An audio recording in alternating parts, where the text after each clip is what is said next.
Hello, ladies and gentlemen, and being a producer of Wrestle Massacre as well as Inside Movies Galore, I am David Streggy, and welcome to Delusions of Grandeur. Enjoy the reviews. I certainly did.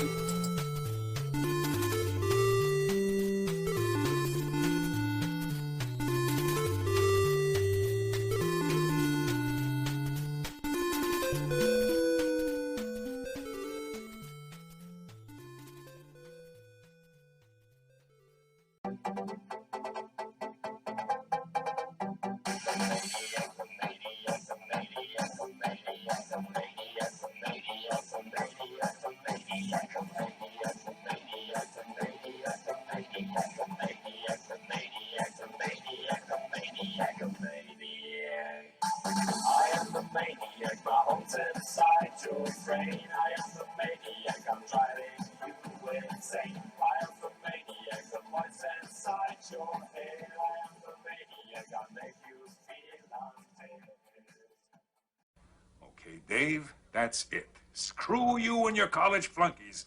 I've had enough of this from you and from everyone else. I know what you guys are trying to do. Break me down, drive me out of the force. Well, it's going to take a hell of a lot more than a lame prank like this to get Curtis Mooney to throw in his badge, so fuck you. Over. Did you miss me?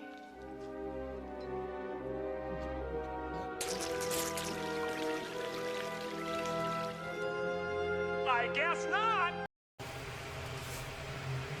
Hello, ladies and gentlemen, and welcome back to Delusions of Grandeur. I'm your host, David Streggy, and this is my review on a film from 1993. And it is called Jacker. I actually picked this up from the Sleaze box. And it was a 2-pack with its sequel. And to be honest, this is not my first Sleaze box film that I've watched, nor it will be my last. So the film is called Jacker. It was a shot-on-video slasher, filmed, like I said, in 1993.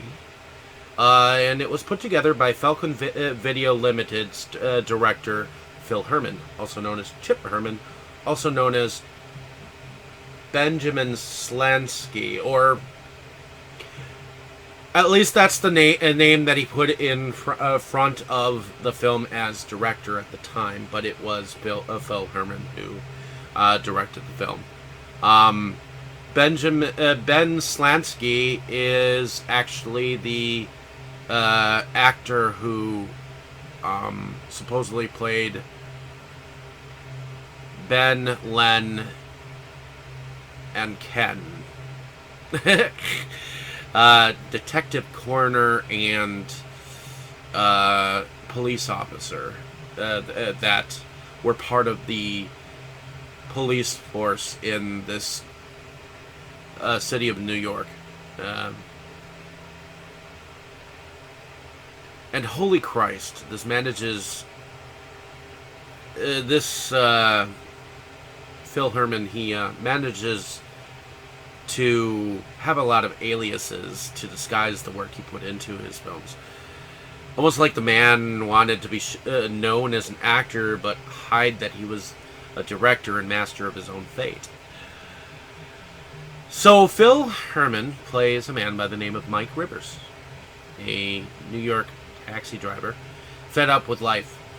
What's also coincidental is Falling Down, directed by Joel Schumacher, in the mainstream films starring Michael Douglas and Robert Duvall, was also filmed in 1993.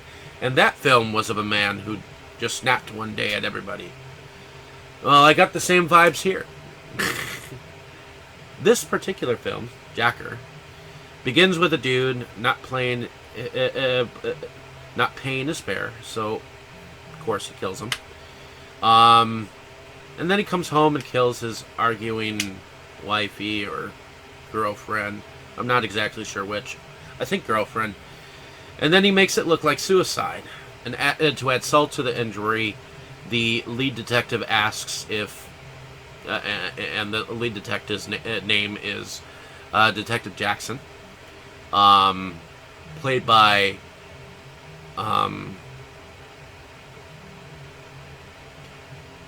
P. Jackson.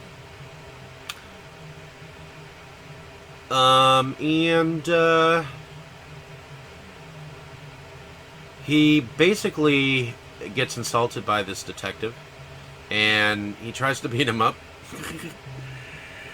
And then he literally starts jacking people, kidnapping people, and then tracking down and basically stalking Jackson into finding out who he was close to, and killing off just people he knew, like his sister and all that jazz. As if he had kind of a vendetta specifically against him. And I guess Barry Gaines played Jimmy, who was in fact going out with his sister. And I think his sister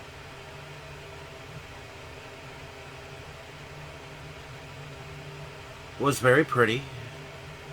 And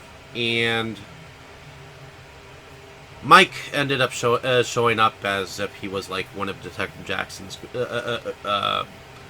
friends at the time, and took her to a place and killed her. And later we find out that apparently the word carjacker was carved into her chest. But we didn't get to see much of the body or anything like that.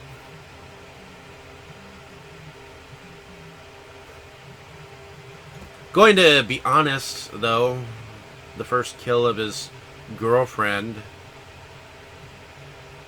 you kind of have to bring your suspension of belief, as Mike had cut her wrist and there was blood but no cut. You couldn't see a cut. So, to me, some of the killings you have to kind of believe that he is hurting, because the film does have a serious tone.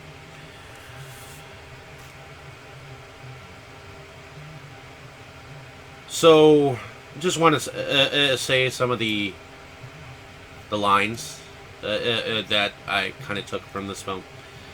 So the one-liners that I kind of found to be ones that stood out is, "That's right, I'm not going to hurt you. I'm going to kill you. Now the pain will start. Got any more girlfriends, Jimmy? Follow my trail of blood, coppers.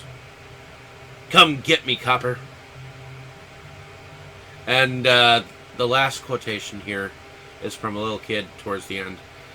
"I'm not going to call 911. I'm going to call my mom."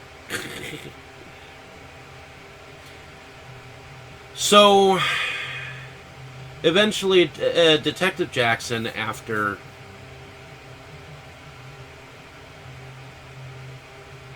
seeing that his sister was killed and seeing that his partner Jimmy had exploded, ended up chasing after the carjacker, Mike, as if it was like Back to the Future. He took a kid's skateboard and started to ride on the back of the car that he had jacked.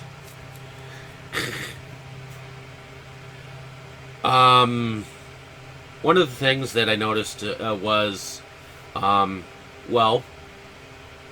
Debbie D, horror scream actress, shows up in here as Gloria, his Mike's neighbor.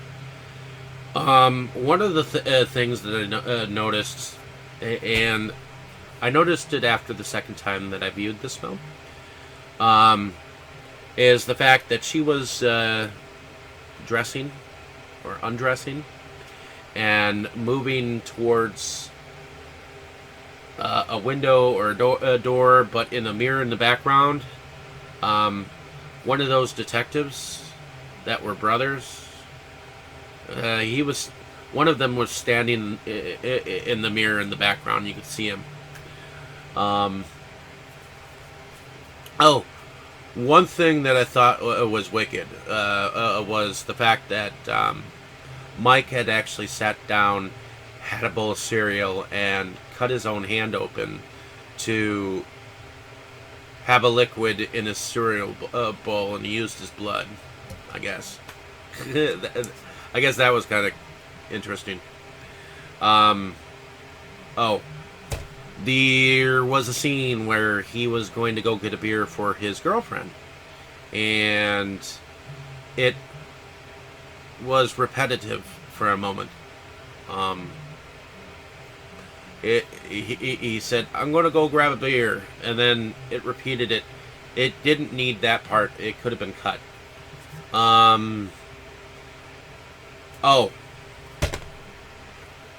And I guess in this day and age, I'm not sure if the racist joke would kind of hold up. Because he said it twice. Mike Rivers, or Phil Herman. He said, "Once you go black, you never go back." Oh, that is kind of racist. So, I'm not exactly sure if that was entirely done with good taste. But, I do have to say, I did get a kick out of Mike Rivers, because he did have some funny quips, because he just kept getting sarcastic, and it was more like he was having a good time, or something, and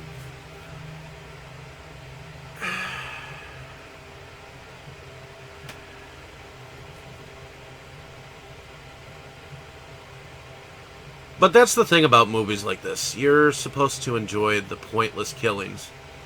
I think the idea of a carjacker being a terrorizing killer / vigilante / serial dude was an interesting approach. And the dialogue of Mike, especially towards the finale, was getting definitely better. I feel like this film was rough around the edges. And the music of the film could have been better. The telephone sounds could have been better. But I can tell that this was a film that he just took a bunch of buddies around, probably best friends, and just had some of them pick up a camera, and they just rolled with the shit. And maybe it did kind of help that this was written out where, I don't know.